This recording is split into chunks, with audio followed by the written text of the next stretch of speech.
नमस्कार दोस्तों, मैं डॉक्टर अरूप मेरे YouTube चैनल हेल्थ फ्रेंड में एक बार फिर से आप सभी का हार्दिक स्वागत करता हूं। आज मैं बहुत इम्पोर्टेंट एक टॉपिक जिसे हार्ट अटैक कहा जाता है, इसके बारे में बहुत सारी अहम जानकारियां शेयर करने के लिए आया हूं। ये जानकारी शेयर करने से पहले आप सभी से रिक्वेस्ट करूंगा कि मेरे इस चैनल को आप सबसे पहले तो सब्सक्राइब कर लें, और अगर मेरा वीडियो आपको अच्छा लगता है तो ज़्यादा से ज़्यादा लोगों को शेयर एंड लाइक करना ना भूलें। इसी प्रकार से आपके प्रश्नों को आप कमेंट बॉक्स पे कमेंट के रूप में भेज सकते हैं और मैं वीडियो के रूप में आपके सामने उसकी जानकारी शेयर करता रहूँगा। हार्ट अटैक, जिसे हिंदी में हृदय गति का रुकना या दिल का दौरा पड़ना कहा जाता है, मेडिकल टर्म में इसे मायोकार्डियल इन्फेक्शन के नाम से जाना जाता है। हार्ट अटैक जो है ये अभी के समय में एक कॉमन प्रॉब्लम जैसा बन गया है। काफ़ी लोगों की जानें भी इससे जा रही है और काफ़ी लोगों को जो है हार्ट अटैक के वजह से जो है कई बार कोमा में भी लंबे समय तक रहना पड़ रहा है। हार्ट अटैक जो है 1 मिनट से लेकर के कई घंटे तक जो है वो ये हो सकता है। हार्ट अटैक का जो मतलब है उसको पहले आप समझिए। हार्ट अटैक का मतलब है जो हार्ट है उसमें जो रक्त की गति है उसका रुकना ही हार्ट अटैक माना जाता है। ब्लड का जो फ्लो है वो हमारे हार्ट के मसल्स में जब भी ब्लॉक हो जाए उसे ही हार्ट अटैक या दिल का दौरा पड़ना कहा जाता है। अब हमें ये समझना पड़ेगा, ये एक बहुत मेडिकल इमरजेंसी का सिचुएशन होता है जिसमें पेशेंट को तुरंत ही अगर हॉस्पिटल ना ले जाया जाए तो कई बार पेशेंट की जान भी जा सकती है। लेकिन इसके कुछ ऐसे लक्षण होते हैं जो हार्ट अटैक की ओर इंडिकेट कर रहे हैं, पहचान करा रहे हैं। वो लक्षण काफ़ी दिन पहले से ही आने लग जाते हैं, लेकिन हमारी नेग्लिजेंसी के वजह से या केयरलेसनेस के वजह से या जानकारी के अभाव से हम उन लक्षणों को बिल्कुल नज़रअंदाज करते रहते हैं। तो कई बार हमारा जो है ये हार्ट अटैक जो है हमारी जान भी ले लेता है। तो इसके जो कुछ लक्षण है उसे कम से कम ध्यान से ज़रूर सुनिए और अपने दिमाग में ज़रूर सेट करके रखिए। इसका जो मुख्य लक्षण है, सीने में दर्द महसूस होना, सीने में खिंचाव जैसा महसूस करना, चेस्ट में कुछ हैवीनेस, भारीपन जैसा महसूस करना, पीठ में भी दर्द जैसा महसूस करना, गर्दन के हिस्से में दर्द जैसा महसूस करना, सांस का फूलना, हार्ट की जो गति है, दिल की जो गति है वो अनियमित होता है। जब भी हार्ट अटैक होता है उससे पहले से ही ये लक्षण आने लग जाता है। कई बार तेज़ी से दिल धड़क रहा है, कई बार बहुत धीमा धीमा धड़क रहा है, जी मिचलाएगा, कमजोरी जैसा महसूस करने लगेंगे।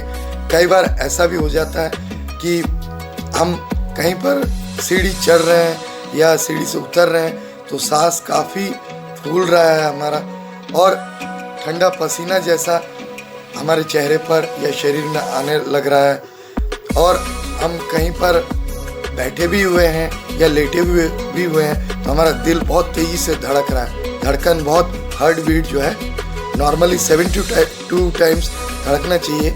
70 से 80 के बीच में हार्ट बीट नॉर्मल है पर मिनट, लेकिन उससे भी ज़्यादा तेज़ी से दिल धड़क रहा है। तो ये सब इंडिकेशन आने लग जाते हैं। अगर इस प्रकार के कोई भी इंडिकेशन है तो हमें थोड़ा सचेत हो जाना चाहिए। अब हम बात करेंगे हार्ट अटैक के कारणों के ऊपर। कई बार जो है हार्ट अटैक जो है हमारे लाइफ स्टाइल के वजह से भी होता है। जैसे हम कुछ एक्सरसाइज नहीं करते, योगा वगैरह नहीं करते हैं, सिर्फ खाना पीना खा रहे हैं, सो जा रहे हैं, आराम परस्त ज़िंदगी में है, तो इसका कारण में ये माना जाता है।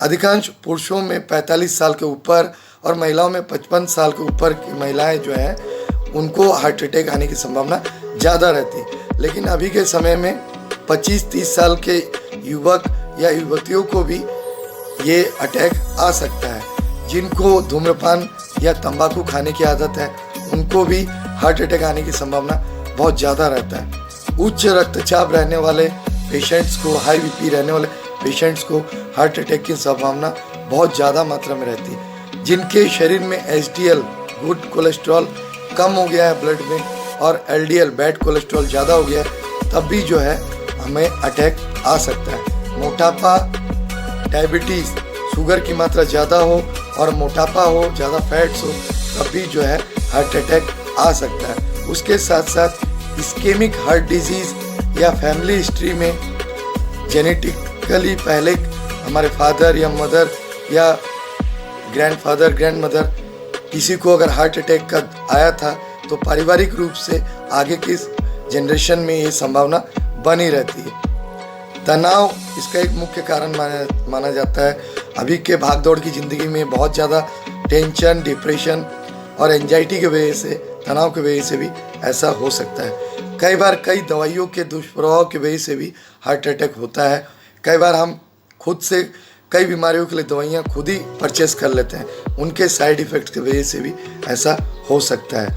ऑटो इम्यून डिसऑर्डर जो है, अपनी इम्यूनिटी हमारे शरीर के विरुद्ध काम करके, जैसे रूमेटॉइड आर्थराइटिस या ल्यूपस नामक बीमारियों की वजह से भी जो है ये प्रॉब्लम आ सकता है हार्ट अटैक का। तो हमें इस बात का ध्यान देना चाहिए। अगर हमें इन कारणों के पता है कि हमारे शरीर में इनमें से कोई कारण है तो हमें जागरूक रहना चाहिए। चिकित्सकीय सलाह के माध्यम से अपने को बिल्कुल फिट रखने का कोशिश करना चाहिए और अपने लाइफ स्टाइल को बिल्कुल सिंपल और बिल्कुल जो है अच्छे से फिट फॉर रखने के लिए एक्सरसाइज, योगा, मेडिटेशन वगैरह करना चाहिए। और बेहतर रहेगा कि आप चिकित्सकीय सलाह के माध्यम से अपने हार्ट का चेकअप करवाएं और ट्रीटमेंट लें। तो मैं उम्मीद करता हूँ मेरी दी गई जानकारी से आपको काफ़ी हद तक फ़ायदा मिलेगा।